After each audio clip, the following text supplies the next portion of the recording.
Assalamualaikum warahmatullahi wabarakatuh. Bismillahirrahmanirrahim. Alhamdulillahi rabbil alamin. Wassalatu wassalamu ala ashrafil anbiya'i wal mursalin wa ala alihi wa sahbihi ajma'in. Subhanaka la ilma lana illa ma 'allamtana innaka antal alimul hakim. Rabbi shrah li sadri wa yassir li amri wahlul 'uqdatam min lisani yafqahu qawli. Allahumma arinal haqqa haqqan warzuqna ittiba'ah wa arinal batila batilan warzuqna ijtinabah. Amma ba'd. Muslimin muslimat, hadirin hadirat, mudah-mudahan dirahmati Allah Subhanahu wa ta'ala. Pertama-tamanya marilah sama-sama kita panjatkan kesyukuran kehadrat Allah Subhanahu wa ta'ala atas limpah kurnia dan keizinan daripada Allah, maka dapat sama-sama kita menghadirkan diri ke rumah Allah pada pagi ini, pagi Jumaat yang merupakan penghulu segala hari, untuk sama-sama kita melaksanakan tugas dan juga tanggungjawab kita sebagai hamba kepadanya. Mudah-mudahan kita sentiasa dirahmati dan diberkati oleh Allah Subhanahu wa ta'ala. Tuan-tuan hadirin yang dikasihi sekalian, salah satu daripada surah-surah di dalam Al-Quran, iaitulah surah yang ke-49, surah Al-Hujurat, yakni berarti bilik-bilik para isteri Nabi sallallahu alaihi wasallam. Surah Al-Hujurat ini diturunkan di Madinah. Dia termasuk dalam kalangan surah-surah Madaniyah dan diturunkan selepas daripada surah Al-Mujadilah atau Al-Mujadalah dan mengandungi sebanyak 18 ayat dan diletakkan dalam susunannya pada juzuk yang ke-26. Walaupun surah ini ringkas, 18 ayat sahaja, namun ianya merupakan suatu surah yang sangat mulia lagi agung, kerana kata ulama ia mengandungi hakikat pendidikan yang kekal dan pokok asas yang mencorakkan suatu kehidupan yang bertamadun tinggi. Sehingga ada setengah di kalangan para ulama atau para mufassirin menamakan juga surah Al-Hujurat ini dengan suratul akhlaq, yakni surah akhlak, kerana surah ini atau kandungan surah ini mengandungi pendidikan, pengajaran terhadap perangai yang baik dan budi pekerti yang mulia. Ini surah Al-Hujurat, surah yang ke-49. Dinamakan Al-Hujurat yang bermaksud bilik-bilik isteri Nabi sallallahu alaihi wasallam, kerana Allah Subhanahu wa taala menyebut dalam surah tersebut atau surah ini akan kemuliaan rumah tangga Nabi sallallahu alaihi wasallam yang merupakan bilik-bilik atau kamar-kamar yang didiami oleh para isteri baginda Nabi sallallahu alaihi wasallam, yang mana mereka ini atau isteri Nabi ini yang merupakan sebagai ibu sekalian orang mukmin atau ummahatul mukminin, yang suci lagi mendapat keredaan Allah Subhanahu wa taala. Tuan-tuan hadirin yang dikasihi sekalian, sebelum surah Al-Hujurat ini suratul Fathi. Surah Al-Hujurat, surah yang ke-49. Surah yang ke-48, suratul Fathi. Ada hubung kait dia. Dan ada kenapa sebab selepas daripada suratul Fathi, surah Al-Hujurat. Dan ada sebab dan alasan kenapakah surah Al-Hujurat ini disusun ataupun mengikut kedudukan lepas daripada surah Al-Fathi. Di antara hubung kait, kata ulama', ini nak cerita sikit berkaitan dengan surah Al-Hujurat sebelum kita ambil beberapa petikan ayat sesuai dengan apa yang berlaku pada hari ini. Lalu kata ulama' di antara hubungannya dengan surah yang sebelumnya, yakni suratul Fathi, yang pertama, dalam surah ini ada disebutkan perintah memerangi pihak yang melampau dan zalim. Sedangkan pada surah yang sebelumnya dalam suratul Fathi disebutkan perintah Allah memerangi golongan-golongan kafir. Yang kedua kata dia, kalaulah surah sebelumnya telah diakhiri dengan menyebut keadaan orang-orang yang beriman dalam suratul Fathi, maka dalam surah Al-Hujurat ini dimulai atau pada awalnya juga menyebut akan keadaan atau hal ihwal mereka. Dan yang ketiganya, surah yang sebelum dan yang ada ini masing-masing mengandungi ciri-ciri penghormatan dan kemuliaan Rasulullah sallallahu alaihi wasallam, lebih-lebih lagi pada pembukaan kedua-dua surah ini. Jadi susunan surah ini ada hubung kait dia. Sebab tu ulama ada susun kitab menceritakan tentang rahsia di sebalik susunan surah-surah di dalam Al-Quran. Sebab tu bila kita baca dalam kitab At-Tibyan fi Adabi Hamalatil Quran, Imam Nawawi sebut kepada kita, bila kita baca Quran ni, baca ikut tertib surah yang ada. Mana baca ikut tertib surah, sama ada dalam sembahyangnya atau luar daripada sembahyangnya. Karena di antara satu surah dengan satu surah itu ada hubung kait dia. Ada hubung kait di antara satu surah. Mana baca daripada awalnya surah pertama, diikuti surah yang kedua, diikuti surah yang ketiga, keempat, kelima dan sebagainya. Kalau kita baca surah-surah yang pendek dalam salat pun, rakaat pertama baca surah yang ke-100, rakaat kedua baca surah yang ke-101. Ataupun lepas daripada tu. Mana di antara satu surah dengan satu surah itu ada hubung kait, pengkisahan, penceritaan dan isi kandungan dia. Tuan-tuan hadirin yang dikasihi sekalian. Yang keduanya, surah Al-Hujurat ini juga sebahagian ulama mengatakan membahagikan kepada surah-surah Al-Quran ini kepada dua bahagian. Yang pertama dipanggil surah Al-Mufassal. Yang pertama dipanggil surah Al-Mutawwal. Yang pertama dinamakan surah Mutawwal. Dan yang kedua dipanggil Al-Mufassal. Al-Mufassal tu pula dia bahagi 3 pula. Ni sedikit maklumat nak kongsi dengan tuan-tuan lah. Kalau tak bisa dengar pun, pagi ni dengar. Apa dia Mutawwal? Yakni surah-surah yang panjang. Mula daripada suratul Baqarah sehinggalah surah Al-Fathi. Mula daripada surah Al-Baqarah sehingga surah Al-Fathi, semua ini dimasukkan dalam bahagian yang pertama dari Al-Quranul Karim yang dinamakan sebagai Mutawwal. Panjang ayat-ayatnya. Ayatnya panjang sampai 200, 100 lebih bilangan ayat-ayat dalam surah Mutawwal ni. Mula daripada mana? Mula daripada Al-Baqarah sehingga Al-Fathi, surah yang sebelum daripada Al-Hujurat. Bahagian yang kedua dipanggil Al-Mufassal. Al-Mufassal ni makna surah yang dicerai-ceraikan.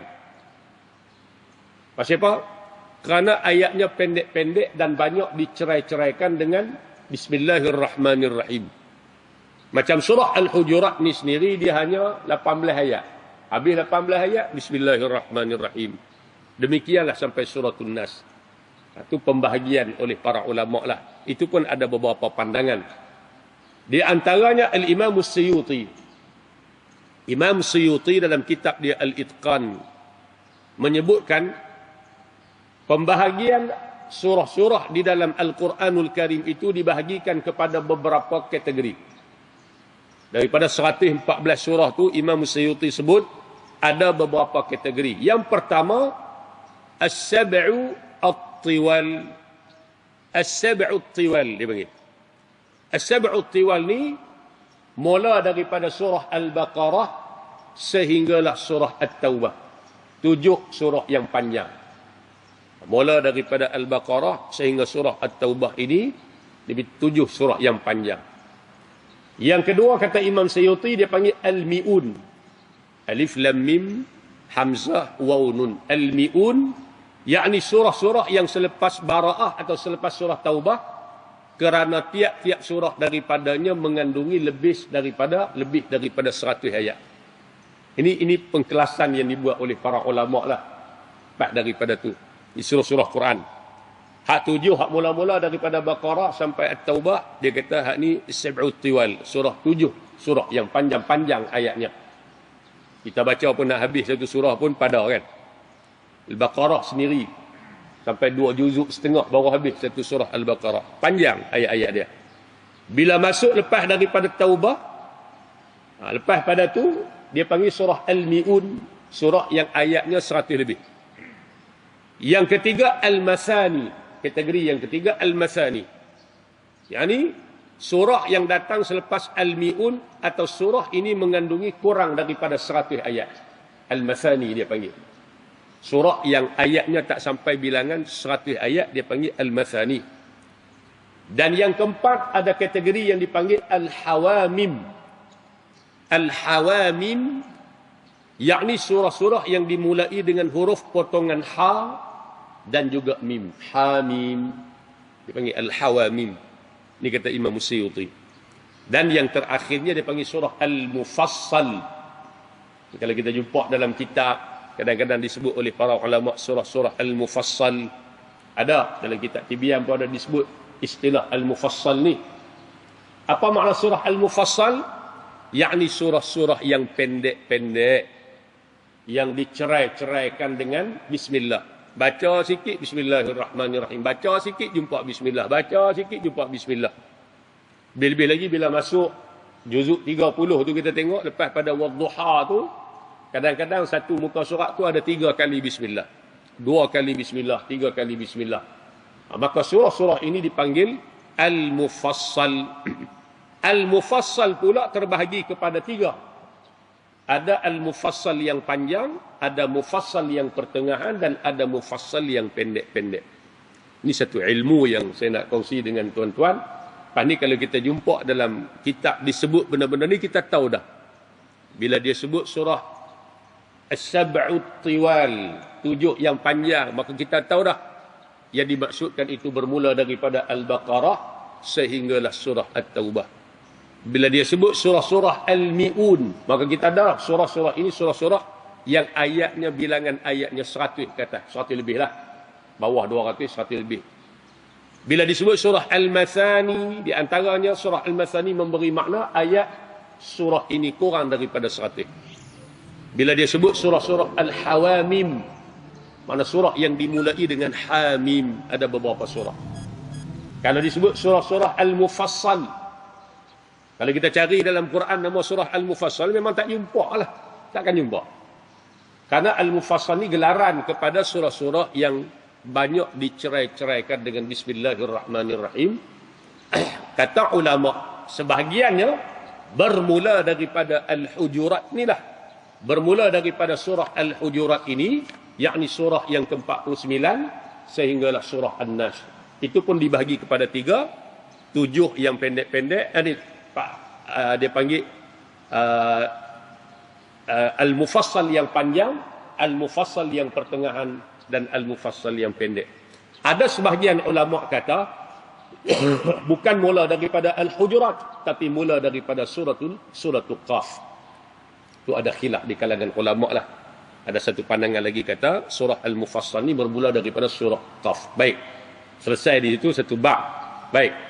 Di antara isi kandungan surah Al-Hujurat ini, Allah Subhanahu wa taala memberi teguran kepada orang-orang yang beriman dengan Allah dan beriman kepada kitabnya, supaya jangan terburu-buru dalam tindakan mereka atau tindakan kita, sama ada dengan perkataan maupun perbuatan, mendahului perintah Allah dan juga Rasulnya. Sebagai contoh, pada ketika itu, ketika dikemukakan sesuatu masalah dalam majlis Nabi SAW, tunggu Nabi jawab. Jangan kita dahulu pi jawab lebih dahulu, mendahului daripada Nabi SAW. Sama juga kadang-kadang kita dalam majlis, kita pun orang tanya Tok Guru, Ustaz kita pi jawab. Di situ ada. Allah Subhanahu wa taala sebut pada ayat yang pertama, Ya ayyuhalladzina bismillahirrahmanirrahim. Ya ayyuhalladzina amanu la tuqaddimu baina yadayillahi wa rasulih wattaqullaha innallaha samii'un alim. Hai orang-orang yang beriman, janganlah kamu mendahului Allah dan Rasulnya, dan takutlah kamu kepada Allah. Sesungguhnya Allah maha mendengar lagi maha mengetahui. Wahai orang-orang yang beriman, jangan kamu lebih cepat daripada Allah dan Rasulnya.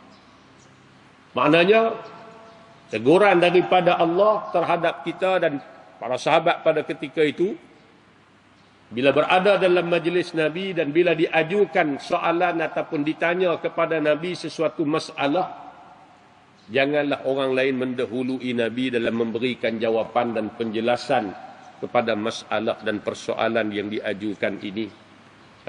Ini di antara adab satu. Yang keduanya, kalau seandainya dihidangkan makanan, dikata ulama dalam tafsir, maka janganlah mereka mendahuluinya makan sebelum dipersilakan. Dan kalau berjalan bersama-sama dengan Nabi, janganlah mendahului baginda berjalan di hadapannya. Dan janganlah terburu-buru menjatuhkan hukum dalam suatu perkara sebelum Allah dan Rasulnya memberi hukum kepada mereka. Ini juga teguran buat kita bersama. Al-ibratu bi'umumil lafzi la bi khususis sabab. Pengajarannya secara umum. Makna kita pun kadang-kadang kita jangan cepat menghukum sesuatu perkara. Sebelum kita merujuk terlebih dahulu kepada Al-Quran, kepada sunnah, kepada hadis Nabi SAW. Kadang-kadang kita ni cepat sangat nak tunjuk kata kita ni pandai, nak tunjuk kata kita ni erti, kita bercakap, buat keluar satu hukum tanpa merujuk terlebih dahulu kepada sumber-sumber yang ada. Al-Qurannya, sunnahnya, qiyas para ulama' dan sebagainya yang disebut oleh para ulama'. Sebab apa? Sebab nak tunjuk kata kita pandai. Sebab itulah bila Nabi SAW tanya kepada Muaz bin Jabal, waktu Muaz bin Jabal dihantar oleh Nabi SAW menjadi gubernur di kota Yaman, Nabi tanya, wahai Muaz, dengan apakah kamu akan menghukum? Maknanya kamu akan menghukum, menjatuhkan hukuman, membuat satu keputusan berdasarkan kepada apa? Lalu kata Muaz bin Jabal, bi kitabillahi ta'ala. Mula-mula sekali aku akan tengok dalam kitab Allah, Al-Quranul Karim. Kemudian, fa'in lam tajid, Nabi kata, kalau kamu tak jumpa dalam kitab Allah, lalu kata Muaz, fabi sunnati rasulih. Aku akan berpandukan kepada sunnah Rasulnya. Fa'in lam tajid, kata Nabi, kalau kamu tak jumpa juga, maka ajtahidu birra'i. Aku akan berijtihad dengan pandanganku. Makna Muaz bin Jabal meletakkan Quran, lepas tu sunnah Nabi, kemudian bila tak jumpa, barulah dia sebagai seorang sahabat yang duduk dekat Nabi, dia akan berijtihad. Maka Nabi berkata, Alhamdulillahi alladhi waffaqa rasulillahi lima yarda rasuluhu. Segala puji bagi Allah yang telah memberi taufik kepada utusan Rasulullah, yang menyebabkan Rasulnya reda kepada utusan itu. Makna Nabi setuju dengan apa yang disebut oleh Muaz bin Jabal. Nah, abang kata sumber yang utama dalam kehidupan kita ni Quran. Kemudian sunnah baginda Nabi. Kemudian adalah yang disusun oleh para ulama dan mengaji dalam ilmu fiqh bagaimana disebut oleh para ulama sumber hukum dalam agama kita tadi ni. Jadi kadang-kadang dalam satu-satu bab, dalam satu-satu keadaan kita cepat menghukum. Tanpa kita diberi gambaran yang sebenar atau tanpa kita mengetahui keadaan yang sebenar sesuatu yang berlaku itu. Ini menyebabkan kadang-kadang kita tersalah hukum. Bila sampai satu berita kepada kita, Allah sebut pada ayat yang hadapan. Sebagai contoh, bila datang satu berita, satu khabar kepada kita, terus kita buat rumusan. Seolah-olah kita menyalahkan sesuatu pihak dengan kekurangan pengetahuan dan ilmu daripada kita. Lalu Allah Subhanahu wa taala sebut di sini, wahai orang-orang yang beriman, janganlah kamu mendahului Allah dan Rasul-Nya dan takutlah kamu kepada Allah, sesungguhnya Allah Maha mendengar lagi Maha mengetahui. Baik. Kemudian ayat yang kedua Allah kata, ya ayyuhalladzina amanu la tarfa'u aswatakum fawqa sautin nabiy wa la tajharu lahu bil qawli kajahri ba'dikum li ba'd an tahbata a'malukum wa antum la tash'urun. Sadaqah.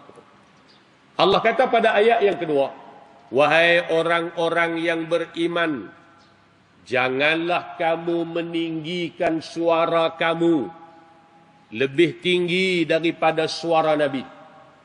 Dan janganlah kamu bersuara keras kepada baginda, kepada Nabi, dengan perkataan seperti sebagaimana kerasnya, tingginya, kerasnya suara sebahagian kamu kepada sebahagian yang lain, supaya tidak hapus pahala amalan kamu sedangkan kamu tidak sedar atau tidak mengetahuinya.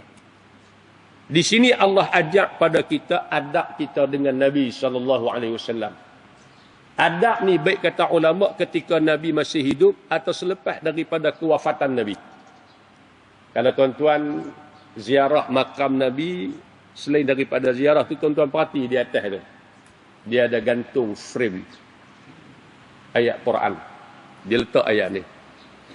Kadang-kadang kita ni berebut, tolak aku riuh rendah depan nak ziarah makam tu, tak ada adab kan? Tak ada adab.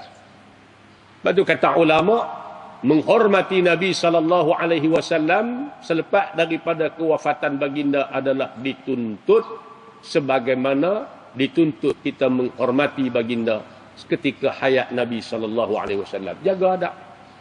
Kadang-kadang duk tunggu dalam kandang sebelum kita boleh masuk raudhah, ziarah makam Nabi, bersembang riuh rendah, telefon bercakap sampai tak ada adab.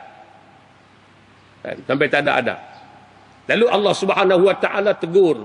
Ada peristiwa yang berlaku, ada di kalangan sahabat cerita Thabit bin Qais di bagaimana cerita dia. Yang dia ni suara dia agak keras. Bukan kerana dia derhaka dak, tapi memang lagu tu tabi'inya. Sehingga menyebabkan dia tak mau mai jumpa Nabi, takut ayat ni turun menyebut pasal keadaan dia. Sedangkan Nabi kata dak. Allah Subhanahu wa taala ajak kepada kita supaya kita memuliakan baginda Nabi sallallahu alaihi wasallam. Sehingga kan meninggikan suara kita lebih daripada suara Nabi pun dilarang. Dan jangan kita panggil Nabi sebagaimana kita panggil sama-sama kita. Muhammad. Tak ada adab. Bagaimana berlaku pada ketika hayat Nabi sallallahu alaihi wasallam, ada beberapa orang daripada kalangan Arab-Arab yang tinggal di kawasan kampung ni yang kurang sikitlah dari segi adab ni, mari kepada Nabi panggil ya Muhammad tanpa disebut ya Rasulullah, ya Nabi ya Allah. Maka panggilan ini tidak beradab. Lalu Allah Subhanahu wa taala tegur, hei orang beriman, jangan kamu angkat suara kamu lebih daripada suara Nabi. Dan jangan kamu keraskan suara kamu lebih daripada suara Nabi sebagaimana kamu duk cakap sama-sama kamu. Kita sama-sama, kita kan nak drakah, kan nak apa, kan kawan-kawan kita. Jangan kamu gunakan cara yang sama ketika mana kamu bercakap, bersembang, berdepan dengan Nabi SAW. Allah tegur. Kata Allah banyak, antahbata a'malukum.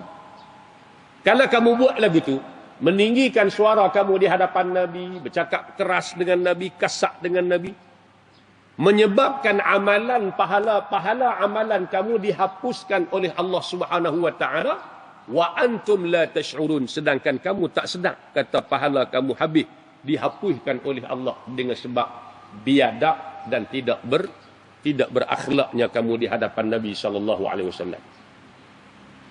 Ini bukan maki, bukan caci, bukan cerca. Cuma tinggi suara pun tak boleh dah. Angkat tun nada suara lebih daripada tun nada suara Nabi pun Allah tegar. Biba menyebabkan pahala amal dihapuskan oleh Allah. Apatah lagi kalau mencaci, mencerca, memanggil Nabi dengan gelaran yang tidak baik. Menggelar Nabi dengan gelaran yang tidak baik. Na'udzubillahi min dzalik. Ini yang berlaku sehari dua ni tuan-tuan. Penghinaan terhadap Nabi, penghinaan terhadap agama Islam. Yang kita sedihnya dilakukan oleh orang-orang yang mengaku kata dia Islam pun. Klaim kata kononnya dia dakwah, kata dia hafal Quran dan kita pun tak tahulah betul tak betul. Celupaknya mulut kita.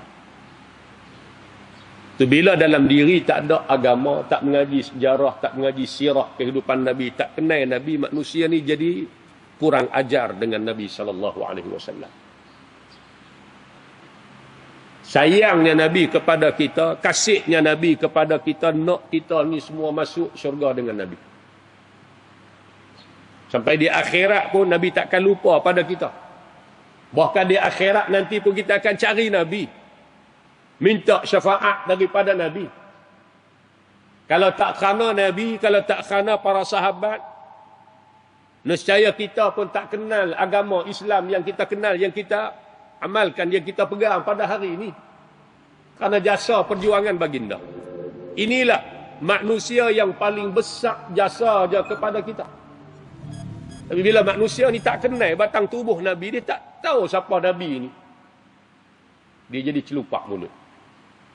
Semata-mata kerana nak buat satu konten, kandungan, lawak, nak bagi orang gelak, nak bagi orang seronok,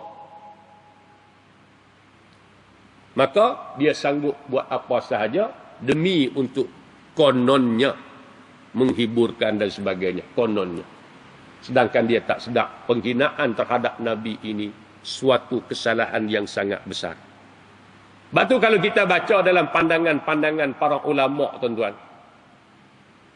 para ulama di antaranya saya sebut sikitlah.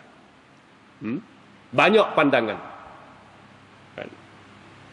Di antara para ulama, kita boleh rujuk dalam kitab Tafsiratul Hukam, disebut Imam Al-Auza'i dan Imam Malik rahimahumallah berpendapat bahawa orang yang menghina Nabi sallallahu alaihi wasallam dianggap murtad daripada agama.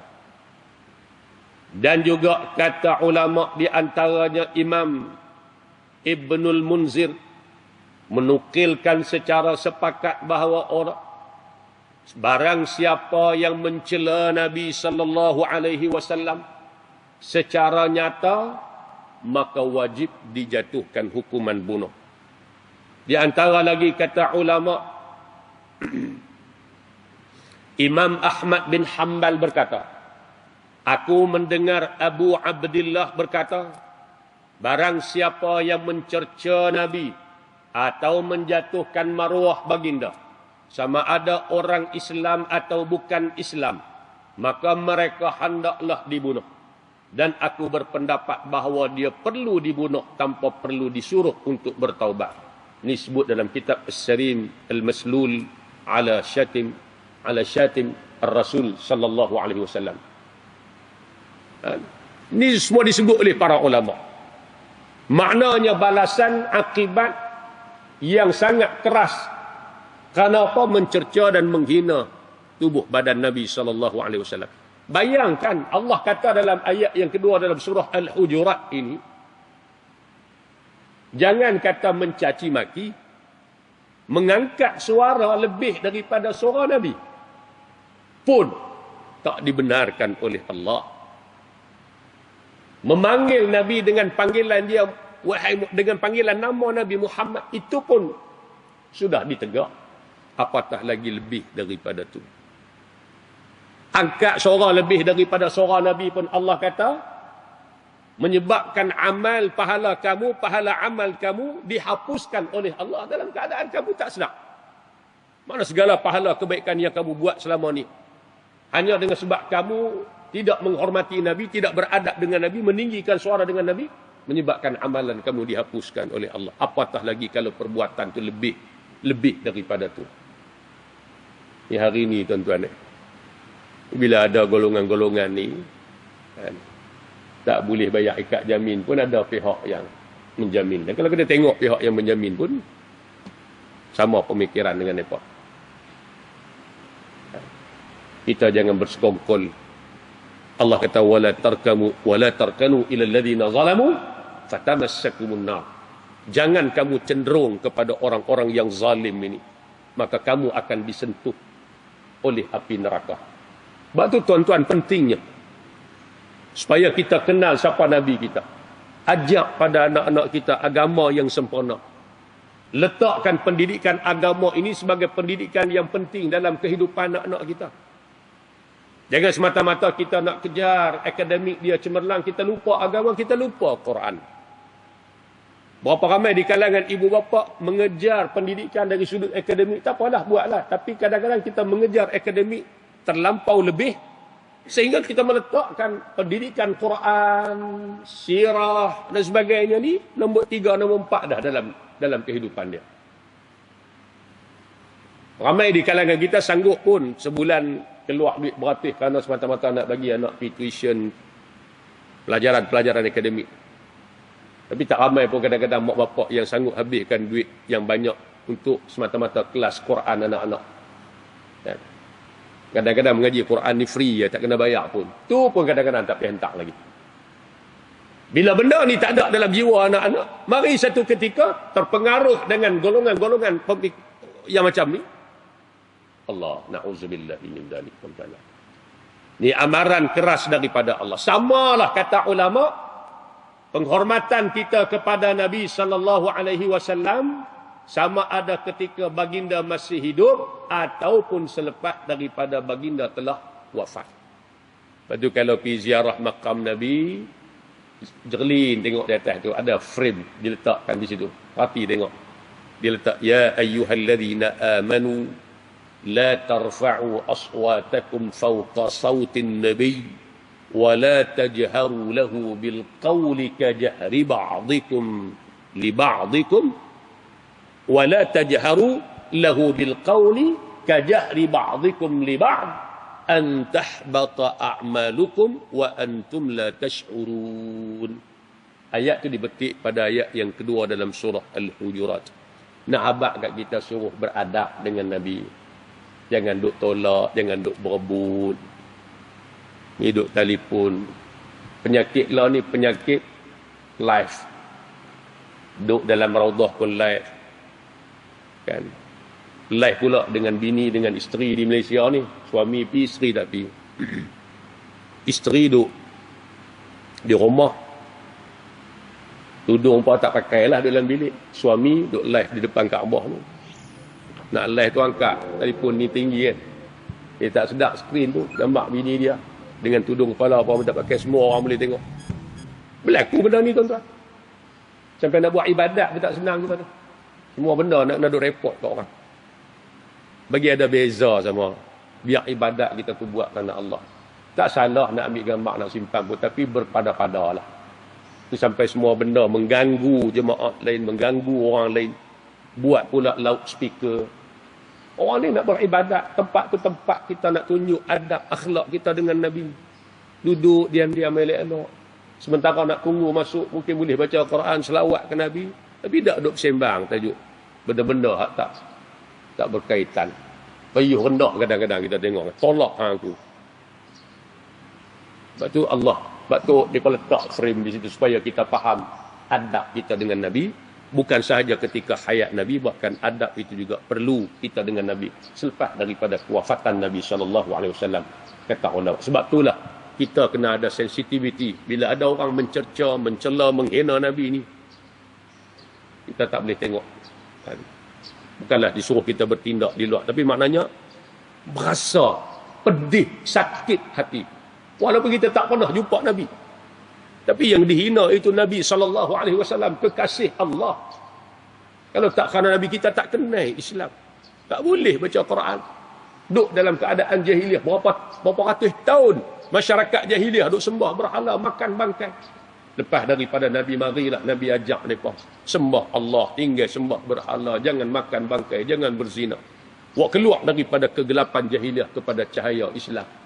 Dan di akhirat pun inilah orang yang akan memberi syafaat kepada kita. Tiba-tiba kita tak berasa apa bila batang tubuh Nabi dihina, dicela, dicerca dan sebagainya. Tuan-tuan hadirin yang dikasihi sekalian, bila kita baca ayat ni, mana jelas kepada kita bahawasanya amaran Allah sangat keras terhadap orang-orang yang menyakiti baginda Nabi SAW. Mudah-mudahan dengan sedikit tazkirah pada pagi ini memberi manfaat pada kita bersama insya-Allah. Aqulu qawli hadha wa astaghfirullahal azim li wa lakum. Assalamualaikum warahmatullahi wabarakatuh. Bismillahirrahmanirrahim. Alhamdulillahi rabbil alamin wassalatu wassalamu ala asyrafil anbiya'i wal mursalin wa ala alihi wa sahbihi ajma'in. Allahumma arhamna bil Qur'an waj'alhu lana imaman wa nuran wa hudan wa rahmah. Allahumma dhakkirna minhu ma nusina wa 'allimna minhu ma jahilna. وارزقنا تلاوته آناء الليل وأطراف النهار واجعله لنا حجة يا رب العالمين. اللهم إنا نعوذ بك من علم لا ينفع ومن قلب لا يخشع ومن عمل لا يرفع ومن دعاء لا يسمع. نعوذ بك من هؤلاء الأربع. ربنا آتنا في الدنيا حسنة وفي الآخرة حسنة وقنا عذاب النار. وصلى الله على سيدنا محمد وعلى آله وصحبه وبارك وسلم. والحمد لله رب العالمين. تقبل الله منكم. تقبل يا كريم.